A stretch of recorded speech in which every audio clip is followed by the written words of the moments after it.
বীর পুরুষ কবিগুরু রবীন্দ্রনাথ ঠাকুর। মনে করো যেন বিদেশ ঘুরে মাকে নিয়ে যাচ্ছে অনেক দূরে। তুমি যাচ্ছ পালকিতে মা চড়ে, দরজা একটুকু ফাঁক করে আমি যাচ্ছি রাঙা ঘোড়ার গাড়ি। টকবগিয়ে তোমার পাশে পাশে রাস্তা থেকে ঘোড়ার ঘুরি ঘুরি রাঙা ধুলোয় মেয়ে ঘুরিয়ে আসে। সন্ধে হলো, সূর্য নামে পাট এলে যেন জোড়া দিঘির মাঠে। ধু ধু বাড়ি যে দিক পানি চাই, কোনোখানে চলো মা নাই। তুমি যেন আপন মনে তাই ভয় পেয়েছো, ভাবছি কোথা। আমি বলছি ভয় করো না মা গো, ওই দেখা যায় মরা নদীর সোতা। চড়ি কাটাতে মাঠ রয়েছে থেকে, মাঝখানেতে পথ গিয়েছে বেঁকে। গরু বাছুরি নেই তো কোনোখানে, সন্ধে হতেই গেছে গায়ের পাল। আমরা কোথা যাচ্ছি কে তা জানি, অন্ধকারে দেখা যায় না ভালো। তুমি যেন বললি আমায় ডেকে, দিঘির ধারে ওই যে কিসের আলো।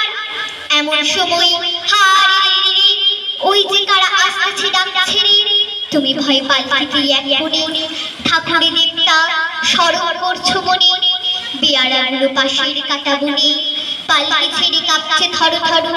তুমি যেন বলতে আমার ডেকে, আমি আছি ভয় কেন মা করো।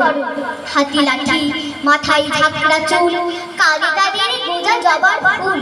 আমি বলি দাঁড়া খবরদার, এক পা কাছে আসিস যদি আর। এই যে দেখ আমার তলোয়ার, টুকরো করে দেব তোদের সেরে।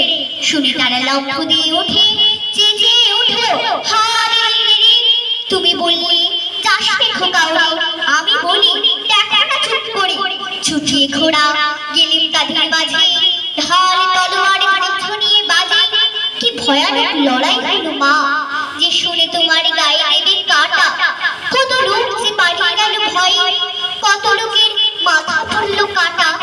এত লোকের সঙ্গে লড়াই করে ভাবছো খোকা গেলই বুঝি মরে।